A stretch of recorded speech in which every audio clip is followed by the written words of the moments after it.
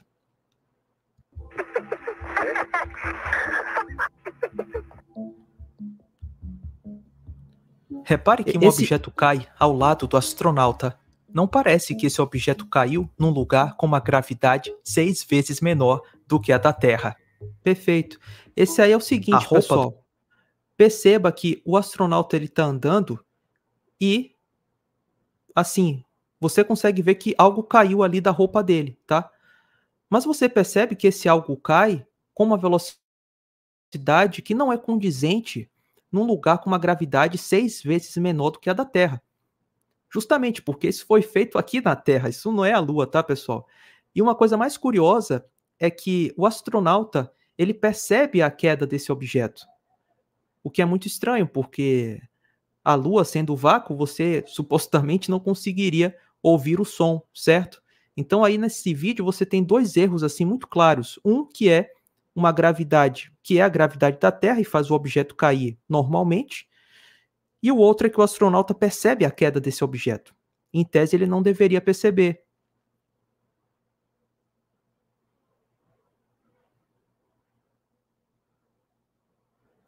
Tá vendo como o objeto cai rápido?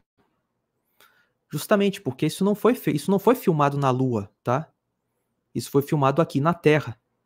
E agora eu quero mostrar para vocês uma foto do homem na Lua que é bastante curiosa. Aqui vocês estão vendo o Buzz Aldrin descendo a escada do módulo lunar e perceba que ele está numa sombra, certo? Uma sombra muito forte, certo? E aqui você consegue enxergar a roupa dele, você consegue enxergar o astronauta perfeitamente, como se ele estivesse numa região bem iluminada e não numa sombra. E aí, essa foto é tão curiosa que cineastas russos tentaram reproduzir ela. Então, eles pegaram um modelo em escala e pegaram um material com a mesma reflexão do solo lunar, que é na casa de 8%, e eles não conseguiram reproduzir a foto. Olha como o astronauta, aqui no lado esquerdo, ele fica muito mais escuro, né? Como se de fato ele está numa sombra. Mas na foto da NASA, o astronauta está perfeitamente iluminado. Justamente por quê? Porque aqui existe um refletor que está iluminando ele. A NASA quis destacar o astronauta nessa foto. Não queria que ele descesse assim, tão escuro, né? Isso aqui foi uma cena muito bem feita, né? Foi planejada, certo?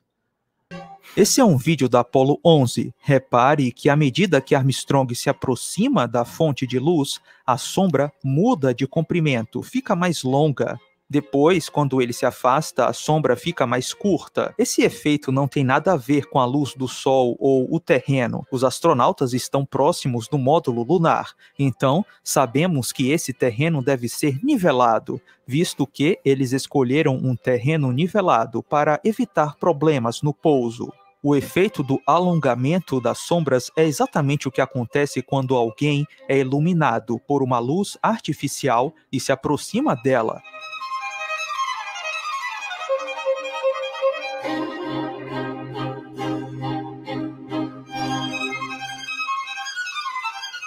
We're going to consider the shadow allegedly produced. Então, o que é que vocês viram aí, né? O astronauta ele está com uma sombra muito alongada. E quando você tem uma fonte de luz próxima, à medida que você se afasta ou se aproxima dessa fonte de luz, o comprimento da sua sombra também muda. E a gente viu exatamente isso naquele vídeo. Ou seja, ele estava sendo iluminado por um refletor próximo e não pelo Sol. Tá? Porque você percebe que à medida que ele anda para frente ou ele se afasta um pouco mais, né, anda para trás, o comprimento da sombra dele muda. Então a fonte de luz ali não poderia ser o Sol. Vamos lá. Aqui uma outra foto curiosa, que é o seguinte. Essas são 2 fotos, né? Uma foto aqui na esquerda e uma foto na direita. Repare que a iluminação da foto da esquerda é praticamente a mesma iluminação da foto da direita. Mas aí tem um problema, por quê? A NASA diz que o que ilumina o astronauta é a reflexão do solo lunar. Então, se o astronauta ele está mais próximo do solo lunar, ele deveria estar mais iluminado do que se ele estivesse mais distante do solo lunar, certo? Mas a gente não vê isso na foto.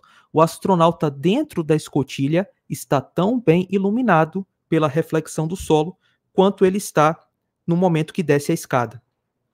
Ou seja, essas duas fotos elas têm iluminação artificial, tá? Não é uma iluminação da reflexão da lua e tal. Não, isso aí é coisa de estúdio de cinema. E para reforçar mais ainda esse argumento, perceba que essas rochas aqui, elas não estão iluminadas. A reflexão do solo da Lua é tão baixa que ela não consegue nem iluminar a parte sombreada das rochas, certo? Mas a NASA vai dizer que essa reflexão do solo conseguiu iluminar perfeitamente o astronauta dentro da escotilha. Não faz sentido nenhum, certo? Então são duas fotos que se contradizem. E aqui, pessoal, uma coisa muito curiosa. Esse motor aqui do módulo lunar, esse escape do foguete, ele é muito potente. Ele tem um empuxo de 3.000 libras. Isso é muito forte, tá? Isso é tão forte que esse mesmo empuxo aqui na Terra, com o foguete consegue cavar um buraco no concreto. Então aqui temos um foguete com o mesmo empuxo do módulo lunar e ele cava um buraco no concreto, esse escape aqui, tá? Mas, olha só, lá na Lua, o foguetão pousou e não conseguiu cavar nem um buraquinho no solo. Nada, solo perfeitinho, nem um buraquinho ele conseguiu causar. Como isso é possível? Foi uma farsa. E um dado curioso é que a NASA, ela tanto sabia que deveria existir uma cratera, um buraco abaixo do foguete quando ele pousasse, que nas concepções artísticas dela, ela coloca esse buraco, ela coloca essa cratera. Tá? Ela sabia que deveria ser formada uma cratera. Então, por que a gente não vê essa cratera nas fotos? Justamente porque seria extremamente complicado fazer um vídeo do módulo pousando e formando uma cratera enquanto ele pousa. Lembre-se que a NASA tem o vídeo do pouso do módulo lunar, certo? Ela divulgou esse vídeo. E, bom, eles chegaram à conclusão que não dava para fazer aquela cratera. É extremamente complicado, tá? E eles resolveram, então, colocar o solo dessa maneira aí, sem nenhum buraco. Então, aqui, mais uma foto do escape. E você não vê nenhum buraco, tá? Lembrando que isso aqui é um foguete, tá? O módulo lunar é um foguete. E ele não conseguiu nem causar nenhum buraco nesse solo fofo que consegue até marcar pegadas de astronautas. Olha só, mais uma foto, tá? Perceba que não tem nenhum buraco abaixo do foguete. E outro detalhe que eu quero compartilhar com vocês. O escape do foguete, pessoal, é algo que é extremamente quente, algo assim, temperaturas de milhares de graus Celsius, aquilo ali sai muita fumaça, enfim. Mas quando você olha para esse escape, ele parece que nunca foi usado. Não tem nenhuma descoloração, não tem nenhuma mancha. E quem trabalha com escapes, né, de motor sabe que não é assim. Quando você liga o motor, ele começa ali a sujar aquele escape. Mas aqui no foguetão da NASA, tá novinho em folha. Curioso, não? Você não vê nenhuma mancha, nada. Parece que ele nem foi usado. Lembre-se, esse negócio, ele levou o homem até a Lua. Tá? Isso aqui é um foguete. Mas nem parece que foi usado. E aqui um outro detalhe, tá? Você vê o pé do módulo e ao lado várias pegadas, certo? Do astronauta. Esse módulo lunar aqui, ele pesa na Lua cerca de 2,5 toneladas, tá? De 2,5 toneladas a 3 toneladas. Perceba que ele nem consegue afundar o solo. mas a pegada do astronauta consegue marcar o solo. Um astronauta que, considerando a roupa dele, né, não pesa nem 100 quilos na Lua. Isso aqui pesa de 2 a 3 toneladas e nem consegue afundar o solo. Como é possível isso? Como foi que isso aconteceu? É uma farsa. Então aqui, né, o astronauta consegue aí marcar o solo, né? Ele pisa e marca o solo afunda, mas o pé do módulo não faz esse efeito. Ora, tem algo muito errado aí, certo? Muito errado. Então aqui, né, mais uma vez, você vê várias pegadas e o pé do módulo não afunda nada, enquanto a pegada do astronauta consegue afundar o solo. É um solo fofo, né? E um outro detalhe curioso, quando o módulo ele pousa na Lua, segundo o próprio Armstrong, ele levanta muita poeira. Muita poeira. Em algum momento, aquela poeira toda que foi levantada, ela iria cair, ela iria descer e iria sujar os pés do módulo, certo? Mas aqui você vê o pé do módulo perfeitinho, sem nenhuma poeira, sem nenhuma sujeira. Mas aí tem um detalhe, Rafael, que foi o seguinte, a NASA percebeu que isso aqui está muito errado. Isso aqui é da Apollo 11. Ela percebeu que isso aqui não faz sentido nenhum. Então, nas últimas missões, o que é que a NASA fez? A NASA afundou o pé do módulo. Ela afundou, é tipo assim, vamos consertar o erro, né? Então perceba, o pé do módulo agora aqui afundou, isso é da Apollo 17, tá? E aqui na Apollo também, nas últimas missões, a 16 e a 17, mais uma vez ela afunda o pé e conserta outro erro também. Ela agora coloca a poeira no pé do módulo. Porque, como eu disse, a poeira levanta, ela tem que cair, certo? Na primeira missão, Apollo 11, o pé do módulo não afunda e não fica sujo. Já na última missão, na Apollo 17, o pé afunda e o pé do módulo fica sujo de poeira. É tipo assim, vamos consertar esse erro aí, tá? Né? Como eu disse, aqui da Apollo 11, olha só, pé sem poeira, não afunda. Já nas últimas missões, Apollo 16, ele afunda, né? A gente percebe aqui que ele afunda e o pé fica sujo de poeira.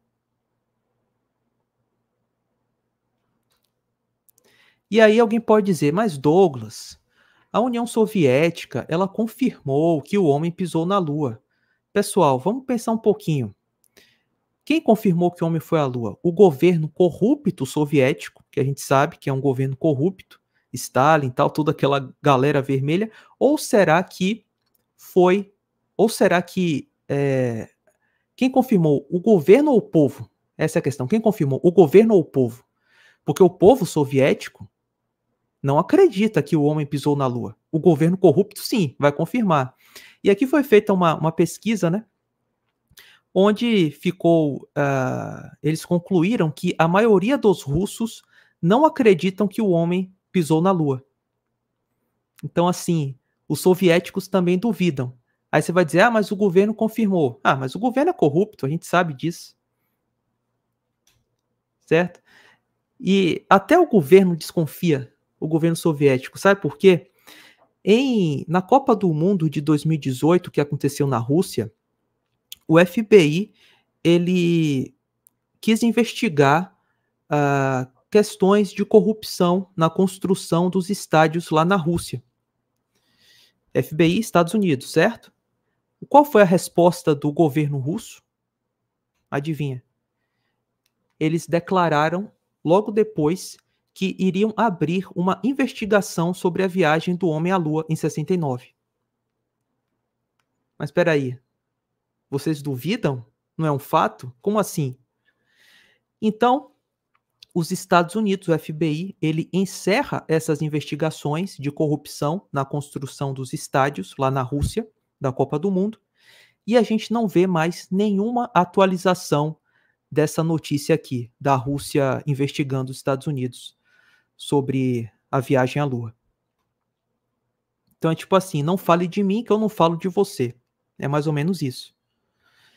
E aqui, pessoal, nós temos uma foto da daí da Lua, né? Onde você consegue ver aqui, tá vendo? Uma marca na letra C. Uma marca C, perdão, nessa rocha. Tá vendo? Uma marca C na rocha. Mas o que é isso aqui? A NASA vai dizer que isso aqui é um fio de cabelo, um negativo do filme. Acredite se quiser. Eles têm competência de levar o homem à Lua, mas não conseguem proteger os negativos de seus filmes de fios de cabelo. Então aqui, né, para visualizar melhor. O que é que eu penso que isso aqui é? Isso aqui é uma marcação num estúdio de filmagem, tá? Isso é comum em estúdio de filmagens, você marcar as coisas. Aí, muitos anos depois, a NASA divulga uma foto sem a marca C na rocha. E eles vão dizer, isso aqui é a foto original. Tá? O que é que eu penso? Eles colocaram qualquer programa lá de edição e tiraram a marca. Sem problema nenhum para eles fazer isso. E alguém pode dizer, Douglas, mas tem as rochas da Lua aqui na Terra. Eles trouxeram as rochas. Aqui está o Van Braun na Antártida, uma foto dele. O Van Braun, aquele lá do Partido Nazista e tal, diretor da NASA.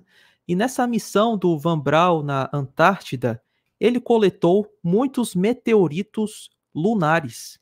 E esses meteoritos lunares, eles são indistinguíveis das chamadas rochas que os astronautas trouxeram da Lua. Tá? Ou seja, não são rochas que astronautas trouxeram da Lua. São rochas que foram coletadas aqui na Terra mesmo. Tá? E tem algo muito curioso sobre isso. Teve uma rocha que foi doada para um museu na Holanda. E essa rocha era dita como sendo uma rocha que os astronautas trouxeram da Lua. Tempos depois, foi descoberto que não é rocha da Lua, coisa nenhuma. Era só uma madeira petrificada. Tá? Isso até saiu na grande mídia. Então veja como foi fácil, né, enganar durante muitos anos o museu lá na Holanda. Não foi tipo assim, a gente entregou a rocha hoje, amanhã eles descobriram. Não, isso foi décadas, tá? A mesma coisa eu penso que são com as outras rochas, são rochas, na verdade, que vieram da Antártida. E uma coisa curiosa, você quer ir à Lua e ver as pegadas dos astronautas, o módulo lunar, vamos dizer que você é um bilionário e você consegue aí pagar uma viagem da SpaceX. Cara, você não pode visitar os locais dos pousos das Apolos. É proibido. É uma zona de voo proibida. A NASA disse que é um patrimônio da humanidade e que ninguém pode visitar aquilo lá. É por isso que você não vê, né, outras agências espaciais tirando fotos dos locais de pouso das Apolos. É proibido. Agora, por que é proibido? É óbvio, porque é uma farsa, não tem nada lá nos locais que eles alegam terem pousado. E o que a gente tem, vamos colocar assim, de melhor, né, entre aspas, de prova que o homem pisou na Lua, são essas fotos aí do LRO, que é um satélite que a NASA diz que está na Lua, e o que você vê são só uns pontinhos brancos, sabe? Então, assim, eu vou confiar nos farsantes, quer dizer, a melhor prova que eu tenho que o homem pisou na Lua é criada pelos próprios farsantes. Não faz sentido nenhum você confiar nisso, certo? A gente precisa de uma evidência independente da NASA. E não tem. E uma coisa que eu quero pontuar aqui é o seguinte, esse satélite que tirou essa foto lá na Lua, ele está a cerca de 20 a 50 quilômetros de distância da superfície da Lua. Olha que a imagem não é nítida, certo? É uns borrões.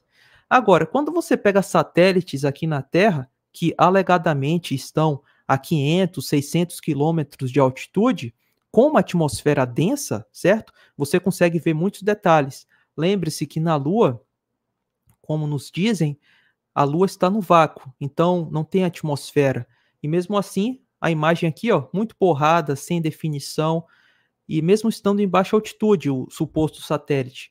Já na Terra, nós temos uma densa atmosfera, um satélite alegadamente a 600, 700 quilômetros de altitude, consegue fazer fotos muito bem definidas.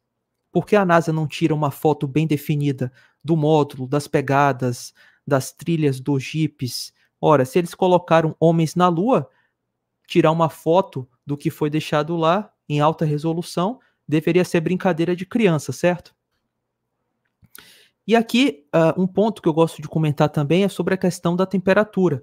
Você vê que o módulo, ele sempre está sob exposição à luz do Sol, certo? Ele sempre está ali sendo bombardeado de radiação infravermelha. Então, essas temperaturas aqui são altíssimas. Aquele módulo lunar era um forninho, tá?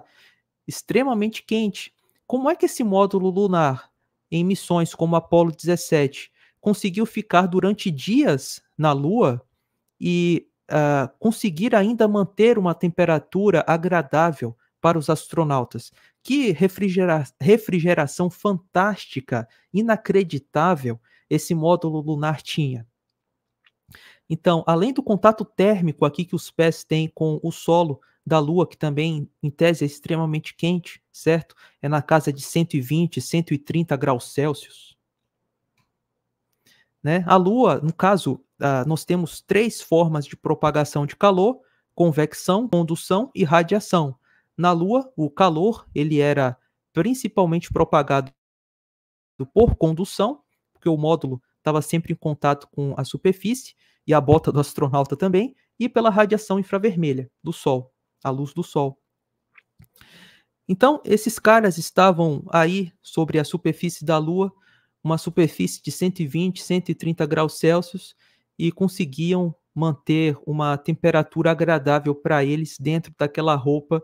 Aí eles vão dizer que aquela mochila tinha um oxigênio líquido incrível, que conseguia controlar as temperaturas, que a bota tinha um isolante térmico de outro mundo. Acredita quem quiser, tá?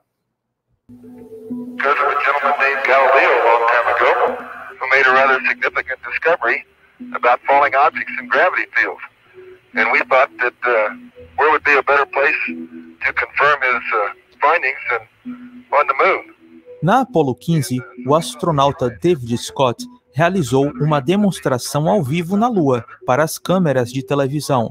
Ele segurou um martelo e uma pena e soltou eles ao mesmo tempo para mostrar que estava num lugar sem resistência do ar. Mr. Galileo was correct in his findings.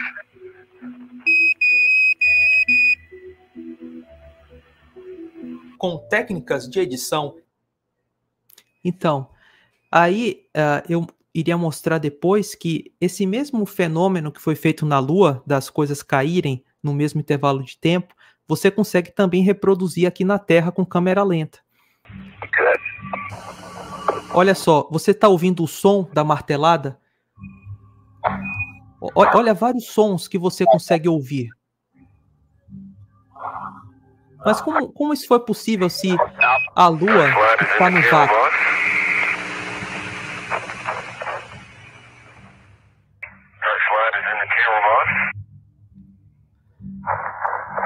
Tá vendo? Ele bate em algo, você ouve o som.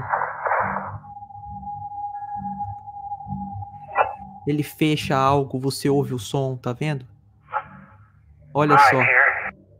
Em tese não, o som não se propaga no vácuo, certo?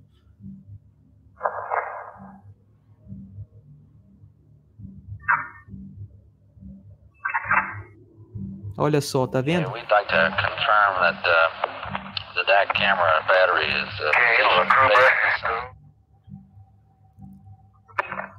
Olha o som da câmera batendo em algo.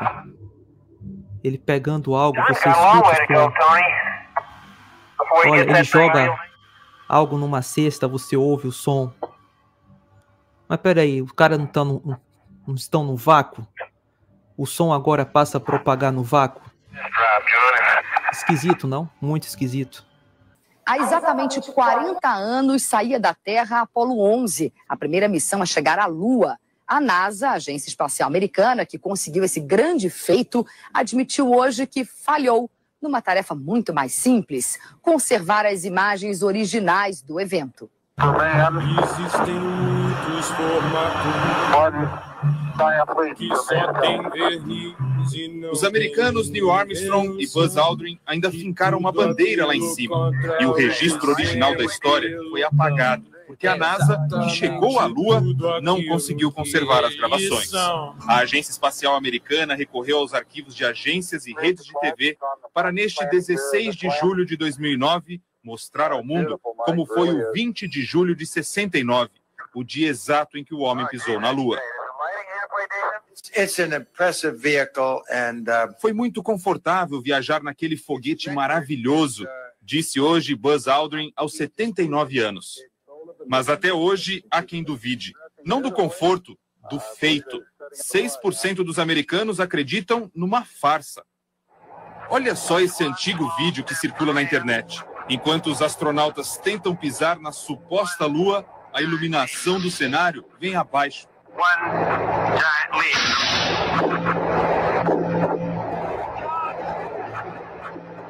Agora, então, que um estúdio de Hollywood ajudou na restauração das imagens, as teorias conspiratórias ganharam força.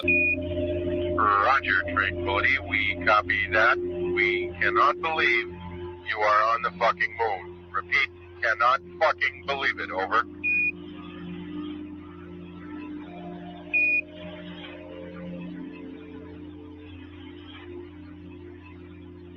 The moon, for Christ's sake. The moon. Over. Are you quite sure?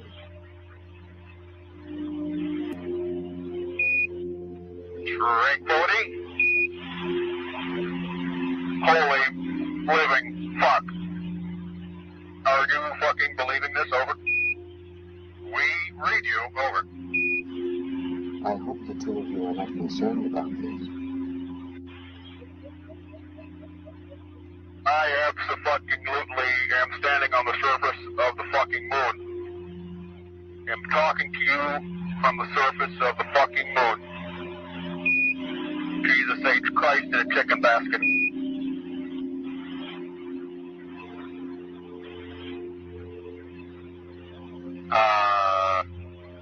Holy shit, Tranquility. Holy mother of fuck. The fucking moon. Quer dizer, eles vão sempre bater em espantalhos, né? Para tentar dizer que quem não acredita são idiotas, são malucos. Eles nunca pegam os argumentos sólidos, os bons argumentos. Então se fala muito na questão da bandeira tremulando, né? Eles falam, isso aí já foi vencido, isso aí já foi refutado. Justamente, né? Tem um vídeo do astronauta fincando a bandeira no solo, e daí ele balança ali aquele mastro, né? E a bandeira, ela realmente balança, natural, seria esperado mesmo ela balançar, mesmo no vácuo.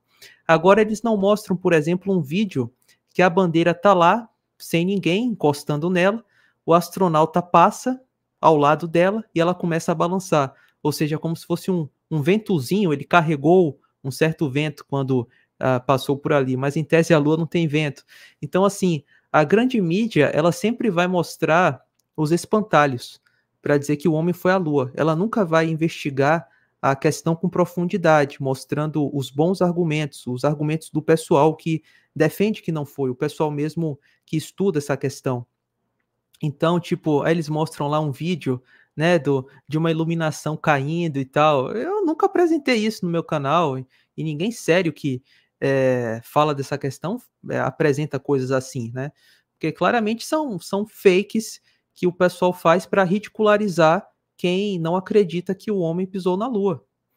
Why has nobody lived in the moon in such a long time? That's not an 8-year-old's question. That's my question. I want to know, but I think I know. Because we didn't go there, and that's the way it happened. And if it didn't happen, it's nice to know why it didn't happen. So in the future, if we want to keep doing something, we need to know why something stopped. In the past, we wanted to keep it going, but I think I know. Because we didn't.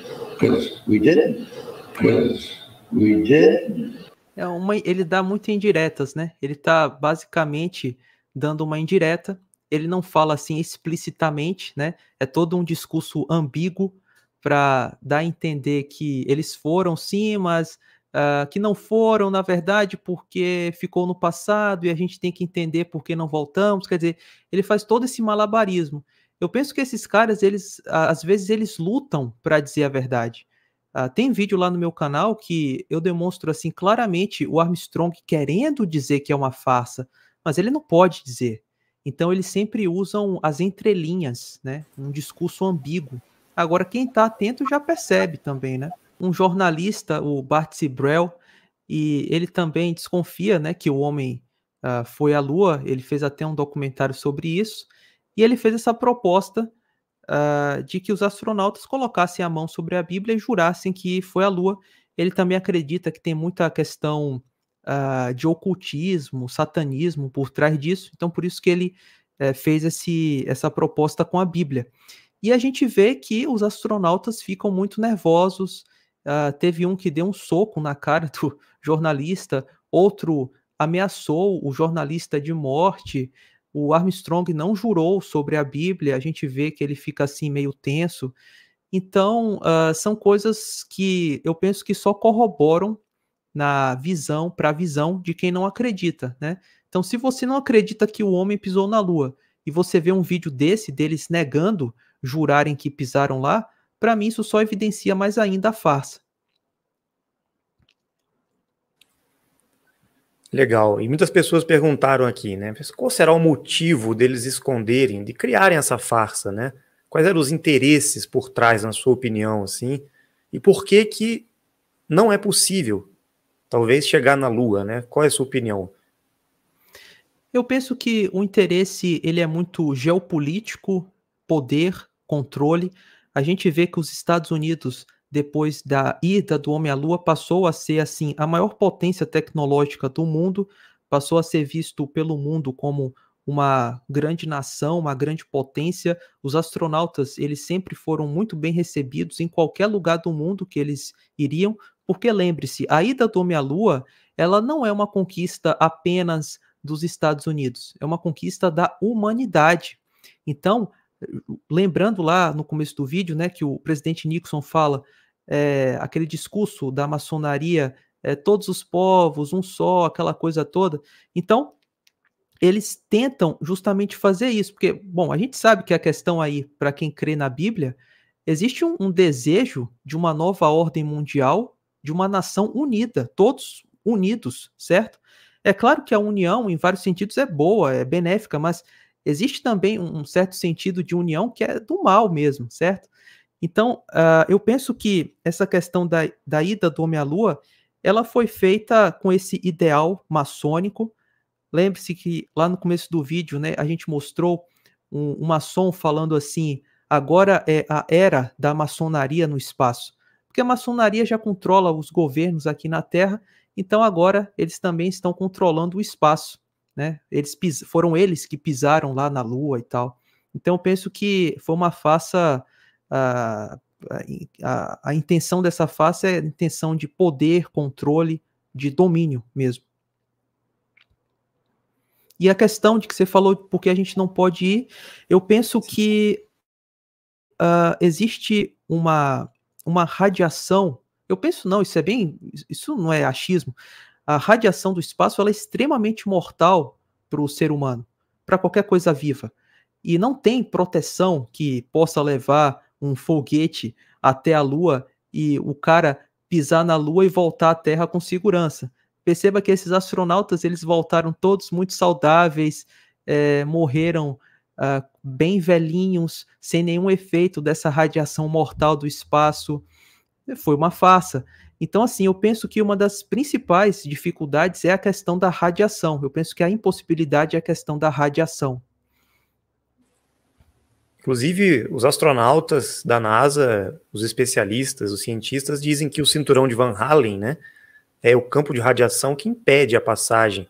Inclusive, um dos argumentos que eles dizem que não conseguem voltar à Lua hoje, mas a pergunta é, quer dizer que naquela época, na década de 60, não havia o cinturão de Van Halen, agora ele está ativo, né? Não tem nexo, né? Pois é. Tem até um vídeo no meu canal que o astronauta que pisou na Lua, ele nem sabia da existência do cinturão de Van Halen.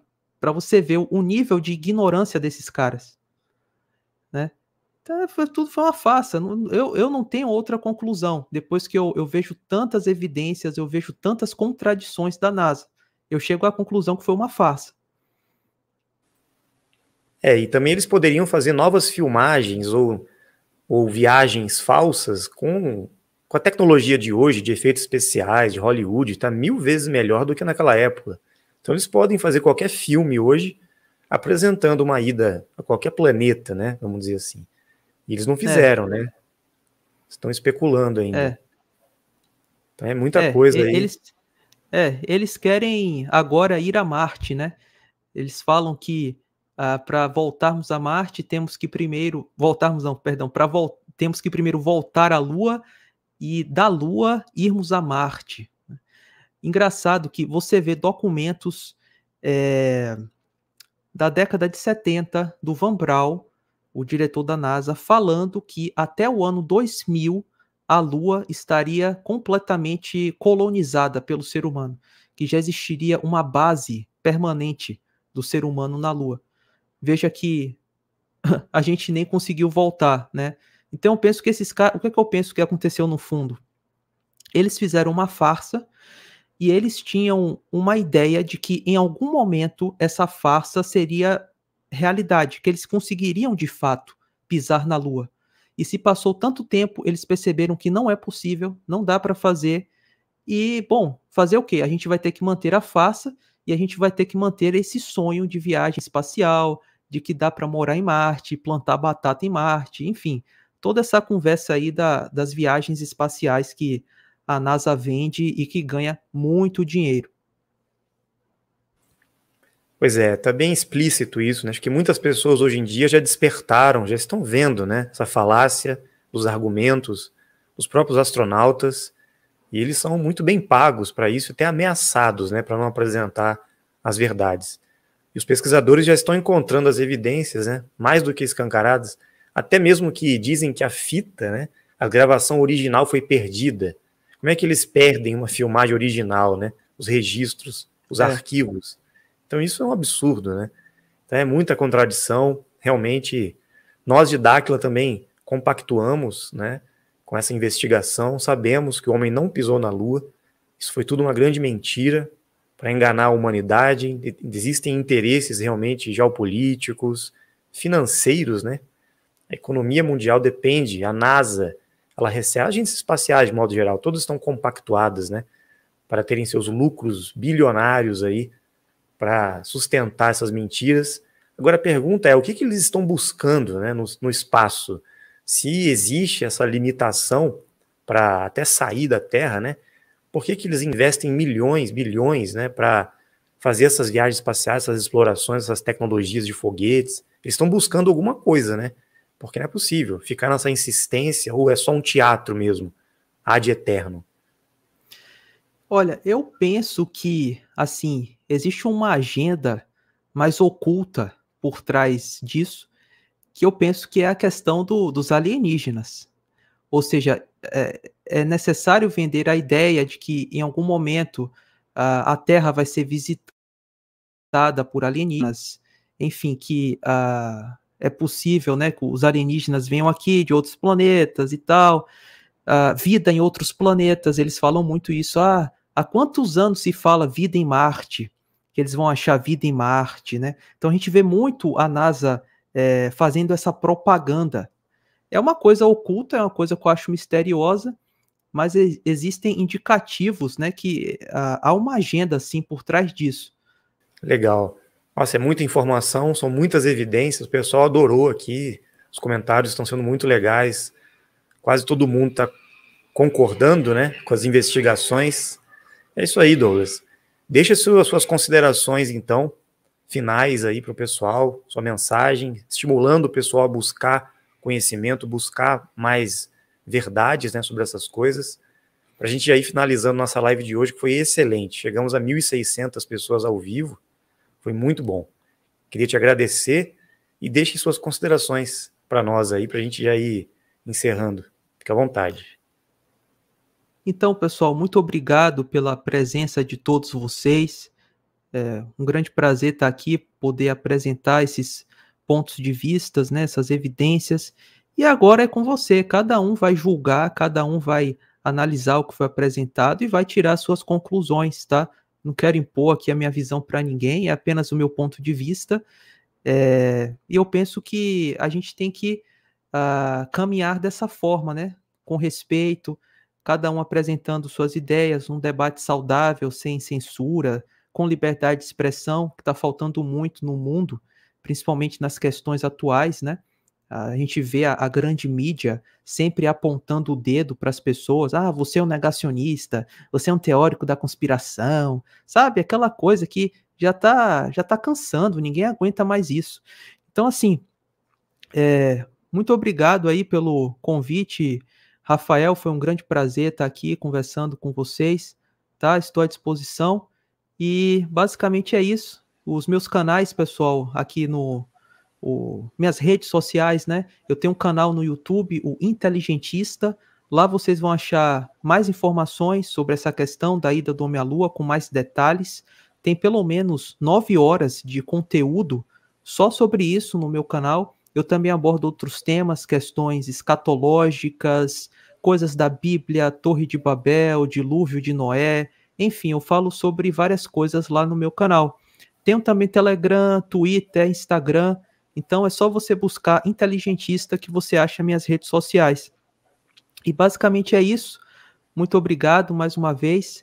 E vamos sempre aí estar questionando e pensando e refletindo sobre as coisas do mundo, porque já está bastante claro que muitas das coisas foram manipuladas, são mentiras, e a gente está num trabalho de investigação para tentar desvendar essas mentiras e chegar mais próximo da verdade.